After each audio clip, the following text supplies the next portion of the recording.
Dear business study teacher सीमा ma'am. आज हम start करेंगे डायरेक्टिंग। हमने चैप्टर स्टार्ट किया था, चैप्टर नंबर 7, अगर आपको याद हो तो। डायरेक्टिंग में हमने फीचर्स, एलिमेंट्स, इंसेंटिव्स ये सब कर लिए थे। इसमें डायरेक्टिंग में एलिमेंट्स थे सुपरविज़न, मोटिवेशन। हम मोटिवेशन कर चुके हैं, लीडरशिप कर चुके हैं। आज हम करेंगे कम्युनिकेशन। ठीक है, कम्युनिकेशन क्या होता है? It can be defined as the exchange of idea. जब हम आइडियाज़ को, व्यूज़ को, मैसेज को या इंफॉर्मेशन को एक्सचेंज करते हैं। अब वो एक्सचेंज हम अकेले तो नहीं कर सकते, हमें कम्युनिकेशन के लिए 2 या 2 से अधिक व्यक्ति चाहिए। ठीक है, तो 2 और 2 मोर देन 2 पर्सन चाहिए। तो जब 2 या 2 से ज़्यादा पर्सन के बीच में इन आइडियाज़, इन व्यूज़, इन मैसेज, इन इंफॉर्मेशन का एक्सचेंज होता है तो उसे कहते हैं कम्युनिकेशन। अब the most common means are communication are spoken words. Spoken यानी हम बोल के कर रहे हैं। अब मैं आपके साथ कम्युनिकेशन कौन सा कर रही हूँ? ओरल कर रही हूँ। फिर एक आता है रिटन वर्ड्स में आता है। जैसे आप अगर स्कूल क्लास में आपने देखा होगा कि क्लास में बच्चे पढ़ रहे हैं तो स्लिप में लिख के भेजेंगे कि ये काम है, वो उसको पास ऑन करेगा। ठीक है, वो उसको पास ऑन, दूसरा पर्सन उसको मिल जाएगी तो वो उसका रिप्लाई स्लिप में करके उसी पर्सन को पास ऑन करेगा कि मैडम ना देख ले। तो ये सब किस में चलता है? रिटन में ही चलता है। अब डायग्राम में हम कई इकोनॉमिक्स में, ठीक है, या फिर अभी कम्युनिकेशन के हम कुछ प्रोसेस करेंगे, कुछ फॉर्म्स करेंगे तो वो हम डायग्राम में, पिक्चर्स में, ग्राफ के फॉर्म में करेंगे तो वो कम्युनिकेशन ग्राफ, पिक्चर्स, डायग्राम के फॉर्म में होता है। नेक्स्ट आता है गेस्चर। गेस्चर होता है कि पोज करना, जैसे गर्दन हिला के आपको बोलना कि समझ में आया, गर्दन ऐसे ना का पोज देना कि ये मुझे समझ में नहीं आया, इस तरीके से। नेक्स्ट आता है कम्युनिकेशन की प्रोसेस। अब जो कम्युनिकेशन की प्रोसेस है वो, उसमें पहला आता है सेंडर। ठीक है, तो जो मैसेज सेंड करेगा उस पर्सन को कहेंगे, उस पर्सन, वो कौन होता है? सेंडर। जो मैसेज सेंड करता है उस पर्सन को क्या कहते हैं? सेंडर। ठीक है, अब दूसरा, जब वो पर्सन मैसेज भेज देता है, जो भी मैसेज भेजेगा, ठीक है, जो भी मैसेज वो कन्वे करेगा, जो भी मैटर होगा, उस मैटर को क्या कहा जाएगा? मैसेज। अब सेंडर ने उस मैटर को भेज दिया।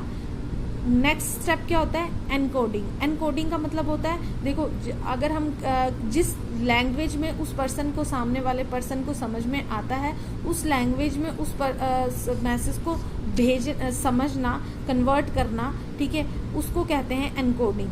ठीक है, अब जैसे अगर आप किसी शहर में गए, उधर अगर इंग्लिश उसे समझ आ रही है तो हम अपना मैसेज इंग्लिश में ही उसे कन्वर्ट करके समझाएंगे तो उसे कहते हैं एनकोडिंग। नेक्स्ट आता है मीडिया। अब ये सब एक्सचेंज करने के लिए हमें किसकी ज़रूरत पड़ती है? मीडिया की। अब वो मीडिया आप कैसे भी यूज़ कर सकते हैं, ओरल, रिटन या कोई कुछ भी। ठीक है, नेक्स्ट आता है रिसीवर। अब जो समझने वाला है, समझने की कोशिश कर रहा है, तो उसे कहते हैं रिसीवर। जो उस मैसेज को अभी तक समझ रहा है, जिसको वो मैसेज दिया गया है, वो होता है रिसीवर।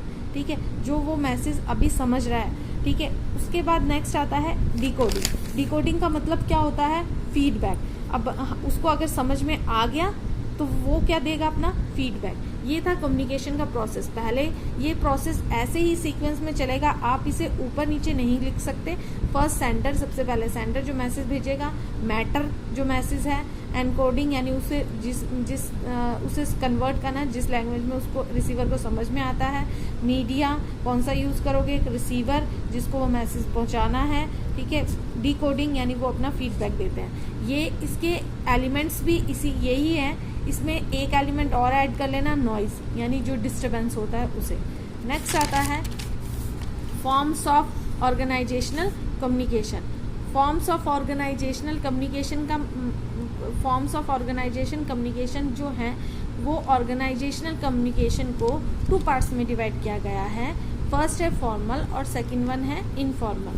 फॉर्मल होते हैं जो ऑफिस के प्लान, नोटिफिकेशन, लेटर्स, जो ऑफिशियली कम्युनिकेशन होते हैं, जो ज़रूरी होते हैं, काम के मैटर होता है, वो वो हम ऑफिशियली जो रिटर्न में कम्युनिकेट करते हैं, जो और एक ऑर्गेनाइजेशन के इंटरनल मैटर्स के रिगार्डिंग होता है, यानी इंटरनल मैटर से रिलेटेड होता है, इनको हम रिकॉर्ड कर सकते हैं, इसीलिए ये रिटर्न फॉर्म में होते हैं। और ऑफिशियली कम्युनिकेशन होते हैं, उसको कहते हैं फॉर्मल कम्युनिकेशन, ठीक है।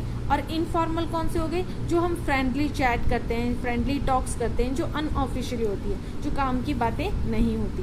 फर्स्ट आता है फॉर्मल्स में अपवर्ड कम्युनिकेशन। फॉर्मल्स के भी टाइप है, upward, downward, horizontal and diagonal, ठीक है। ये इसके पार्ट्स हैं। अपवर्ड क्या मतलब हो गया, अपवर्ड यानी ऐसे एरो ऊपर की तरफ, यानी सुपीरियर, और ऊपर कौन होता है, सुपीरियर, और नीचे कौन होता है, सबऑर्डिनेट। जब सबऑर्डिनेट अपने आइडिया सजेशन सुपीरियर को देता है तो उसे कहते हैं अपवर्ड कम्युनिकेशन। डाउनवर्ड कम्युनिकेशन में एरो के क्या चला गया, नीचे की तरफ, ऊपर कौन होता है, सुपीरियर, नीचे कौन होता है, सबऑर्डिनेट। जब सुपीरियर अपने बिजनेस के और objective, aim, policy, plan, rule, regulation, ये सब सबऑर्डिनेट के साथ कम्युनिकेट करता है तो उसे कहते हैं डाउनवर्ड कम्युनिकेशन। नेक्स्ट आता है हॉरिजॉन्टल कम्युनिकेशन। कौन सा हो गया कि हॉरिजॉन्टल का मतलब communication between the people working at a same department. जब दो लोग सेम डिपार्टमेंट के आपस में कम्युनिकेट करते हैं तो उसे कहते हैं हॉरिजॉन्टल। जैसे टॉप लेवल है, फिर आता है मिडल लेवल, और फिर लास्ट में आता है लो लेवल।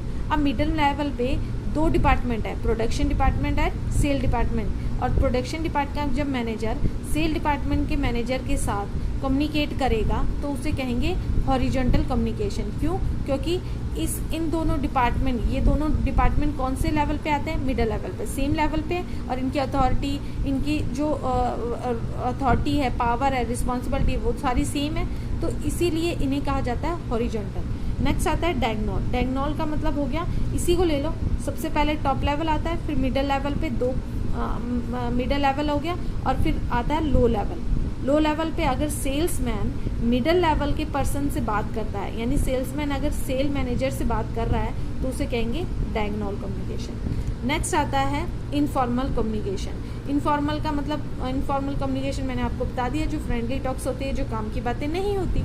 अब आता है उसमें फर्स्ट गॉसिप करना। गॉसिप करना क्या मतलब, जैसे ए है, A B C D E F G H, इन सब से बातें कर रहा है, काम की बातें नहीं कर रहा, अपने हिसाब से बातें कर रहा है, उसे कहते हैं गॉसिप। नेक्स्ट आता है क्लस्टर्स। क्लस्टर मतलब होता है गुच्छे। गुच्छे का मतलब सपोज ए है, ए ने क्या किया, अपने लिमिटेड सिलेक्टिव लोगों को, जो उसके बेस्ट फ्रेंड्स हैं, उनको इंफॉर्मेशन दी। जैसे ए ने बी सी डी को बताया, डी ने भी आगे अपने सिलेक्टिव को बताया, पी क्यू आर को बता दी बात, उसने पी ने अपने सिलेक्टिव एक्स वाई जेड को बता दी। तो ये क्या होते हैं, क्लस्टर्स होते हैं। नेक्स्ट आता है singles. Single strand, strand STRAND, strand मतलब लाइन, सिंगल लाइन में कम्युनिकेशन। जैसे ए है, ए ने बी को बोला, बी ने सी को बोला, सी डी को बोलेगा, डी ई को बोलेगा, ये एक लाइन में चलता है, इसीलिए सिंगल स्टैंड कहा जाता है। नेक्स्ट आता है प्रोबेबिलिटी। प्रोबेबिलिटी का मतलब कोई भी किसी के साथ भी बात कर सकता है। ए है, ए बी और सी से भी बात कर सकता है, बी आगे एल से कर लेगा, एल आगे पी एफ से कर लेगा, सी एक्स वाई से कर लेगा, कोई किसी से भी, ए एक्स वाई से भी कर सकता है, कोई किसी से भी बातें कम्युनिकेट कर सकता है, उसे कहते हैं प्रोबेबिलिटी। ये थे ऑर्गेनाइजेशन कम्युनिकेशन, यानी forms of organisations, formal communication and informal, और उसके पार्ट्स। अब इस चैप्टर का एक छोटा सा टॉपिक और है, इसके अंदर फॉर्म्स ऑफ ऑर्गेनाइजेशन कम्युनिकेशन, यानी जो कॉमन नेटवर्क है फॉर्मल कम्युनिकेशन के, किसके कम्युनिकेशन के, फॉर्मल कम्युनिकेशन, जरूरी काम की जो बातें होती है, ऑफिशियली बातें होती हैं, वो कम्युनिकेशन के कुछ कॉमन नेटवर्क्स हैं। फर्स्ट आता है व्हील। व्हील यानी क्या होता है, टायर की शेप में, ठीक है। इसमें क्या हो गया, एल है, वो कम्युनिकेट ए से कर रहा है, बी से भी कर रहा है, सी से भी कर रहा है, डी से भी कर रहा है, यानी एक सेंट्रलाइज फॉर्मल कम्युनिकेशन जब होता है उसे कहते हैं व्हील कम्युनिकेशन। नेक्स्ट आता है चेन। चेन में क्या होता है, एक चेन में चल रहा है, ए है सुपीरियर बी का, बी क्या है, ए का सबऑर्डिनेट, आगे उसने बात किसको बताई, सी से कम्युनिकेट किया, तो सी क्या है, बी का सबऑर्डिनेट, और बी क्या है, सुपीरियर। सी ने आगे किसको कम्युनिकेट किया, डी को, तो डी क्या है, सी का सबऑर्डिनेट, और सी क्या है, सुपीरियर। यानी जब सुपीरियर और सबऑर्डिनेट के बीच में कम्युनिकेशन होता है उसे कहते हैं चेन कम्युनिकेशन।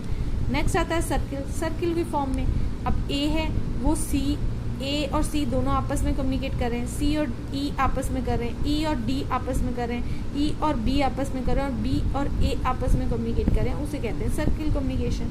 ऑल सोर्सेज यानी यही सर्किल कम्युनिकेशन में अगर हम स्टार बना लें, ठीक है, कोई किसी के साथ भी काम कर रहा है, बात कर रहा है, तो इस तरीके से, तो वो कहते हैं ए ई से भी कर सकता है, सी से भी कर सकता है, डी से भी कर सकता है, बी से भी करता है, तो वो कौन सा होता है, ऑल सोर्सेज। अब लास्ट आता है, ये छोटे क्वेश्चंस में पूछ लिया जाता है, इन्वर्टेड वी। वी इन्वर्टेड का मतलब अगर आर बॉस है, उसके सबऑर्डिनेट है बी और ए और बी, ए आर के साथ बात कर सकता है, बी आर के साथ अपने बॉस के साथ बात कर सकता है, पर अगर वो इन अपने बॉस के साथ सेटिस्फाई नहीं होते तो ए डायरेक्ट उसके भी बॉस जो है एक्स, उससे भी बात कर सकता है, और बी जो है आर के जो बॉस था उससे एक्स के साथ बात कर सकता है, तो उसे कहते हैं इन्वर्टेड वी। आई होप आपको ये चैप्टर समझ में आया होगा बेटा।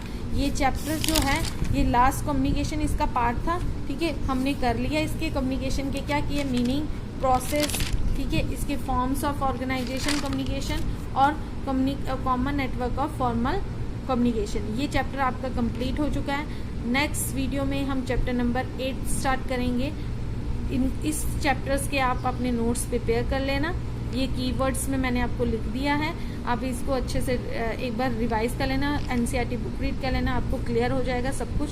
आपको अभी भी 99% क्लियर हो गया होगा, तो आगे आप अपने एग्ज़ाम की तैयारी कर सकें। Thank you and have a nice day.